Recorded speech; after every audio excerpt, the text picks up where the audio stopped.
Bonjour à tous et bienvenue dans ce nouveau tutoriel qui est en fait la troisième partie de cette animation. En fait, donc dans la première partie on a créé le background, la deuxième partie on a créé le texte ici grâce à des masques au sein directement du node merge, et cette troisième partie nous allons créer cette animation de rectangle. Donc ici on retrouve les trois zones. En fait, on a notre zone de texte ici qui est créée ici. Ensuite, on a le background qui est ici, en fait. Donc, vous voyez, on peut déplacer, positionner, voilà, etc. Ici, vous avez la possibilité de vous promener dans l'arbre de node, en fait. Donc, si jamais vous n'avez pas cette petite fenêtre flottante, ici, vous appuyez sur la lettre V de votre clavier en étant sélectionné au niveau du node graph. Donc, je désélectionne tout ici, donc je vérifie bien, voilà, j'ai rien de sélectionné, tout va bien, et je vais commencer à créer un rectangle. Donc, ce rectangle sera créé avec le node Paint, qui sera accouplé à un background. Donc, on va commencer par créer un background ici, que l'on pose ici directement. À la suite de ce background, ici, on va y appliquer le node Paint directement ici, et hop, je l'envoie dans le 2. Donc, maintenant, le Paint est bien envoyé dans le visualiseur 2. Il va falloir que je crée un petit rectangle. Cliquant sur Paint, ici, vous avez ces outils qui arrivent ici. Donc, je peux cliquer ici pour ajouter ce qu'on appelle un Polyline Stroke. Et ici, avec un clic droit, ici, dans la zone vide du visualiseur, ici, vous avez la possibilité de Polyline Stroke 1, Polyline, de créer directement un rectangle. Donc, je clique sur Rectangle. Il me demande la taille, etc. Je ne la connais pas encore, donc je fais OK. Et automatiquement ici, un petit carré avec une petite bordure floue se met en position. Donc je peux ici déplacer, sélectionner tous les points, le déplacer, le mettre à peu près au centre. Ça après on positionnera correctement par rapport au texte une fois qu'on aura relié ici ce rectangle avec du texte. Et on va gérer maintenant la forme de ce texte. Donc la couleur du Paint en fait se gère au niveau de l'inspecteur ici dans les tools. Donc ici on a le brush, on a un petit peu la forme du brush, donc là on voit qu'on a sélectionné cette forme, donc je vais prendre cette forme pour la rendre beaucoup plus carrée. Ici on va pas jouer sur sa taille pour le rendre plus fin en fait. Alors après c'est vous qui choisissez la taille exacte de votre Paint. Et puis ici vous pouvez gérer sa couleur, donc en jouant, moi je vais chercher un jaune pour l'avoir comme j'avais prévu dans mon tutoriel. Donc ensuite ici on a la possibilité de gérer ce fond noir en fait parce que c'est le background qui est ici, et on va enlever cet alpha et on va voir du coup que notre rectangle est sur un fond de damier, donc il est complètement avec une couche alpha enlevée.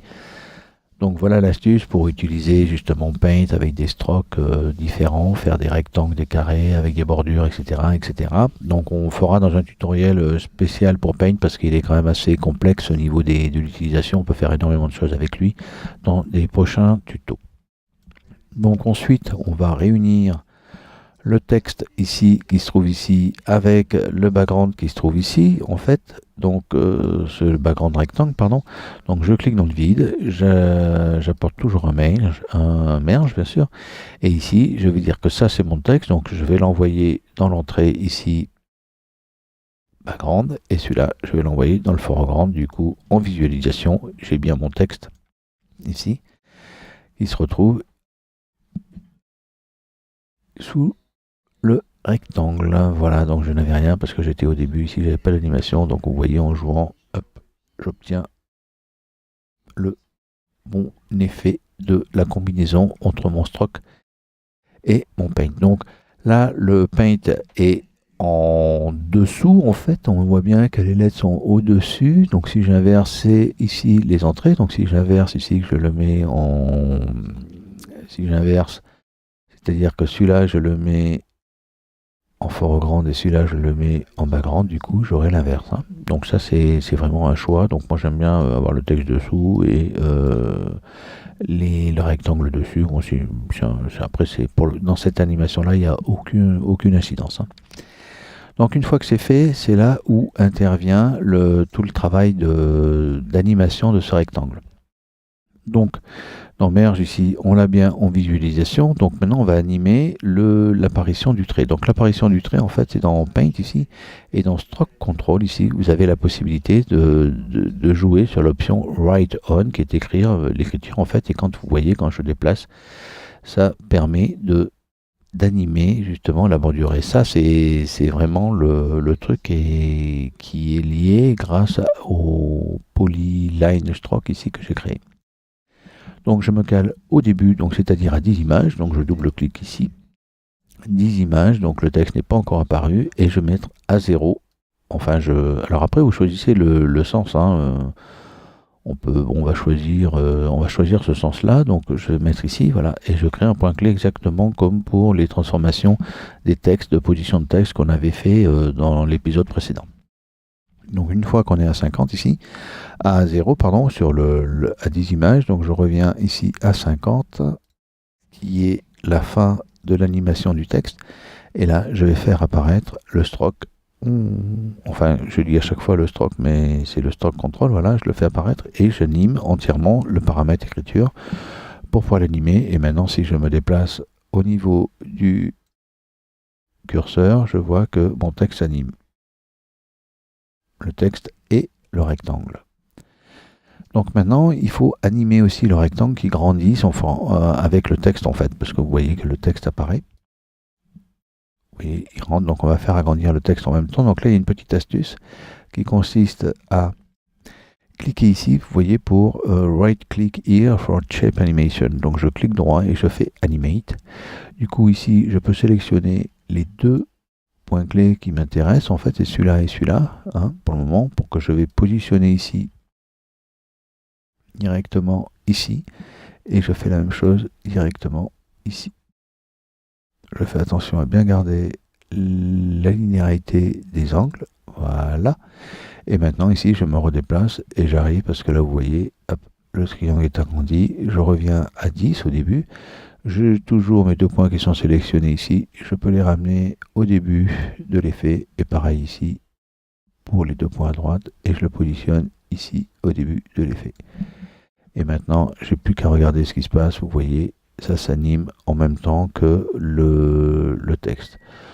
Donc voilà, donc on a bientôt fini cette leçon. Il ne nous reste plus qu'à combiner l'ensemble, c'est-à-dire que je n'ai plus qu'à combiner avec mon background ici. Donc pareil, ici, à cette sortie ici, je rajoute directement un petit merge ici. Donc là, j'ai mis sur mon background l'ensemble du texte et du fond. Donc c'est pas ça. Donc là, pour le moment, je vais y coller le fond ici, voilà. Et ici, je vais y coller, en entrée ici, je vais y coller le deuxième. Donc je peux inverser ici sans problème pour avoir une meilleure visualisation de ce qui se passe. Et voilà, donc maintenant si je visualise ça, ben, vous voyez, j'ai le texte, le fond, tout qui s'anime en même temps. Voilà.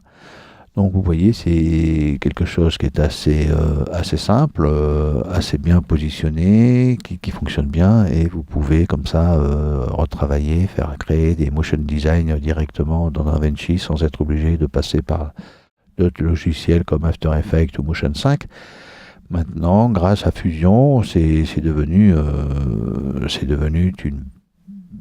un très très beau logiciel de post-production, hein, avec la correction, le montage, les effets spéciaux. On peut commencer à faire des choses vraiment très très très très très sympas.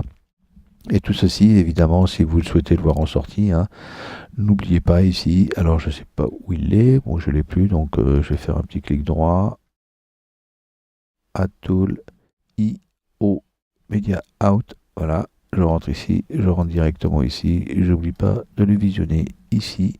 J'ai la même chose, et quand je reviens dans ma petite page ici, j'ai directement, vous voyez, l'effet qui se crée, et normalement, alors là, je ne l'ai pas.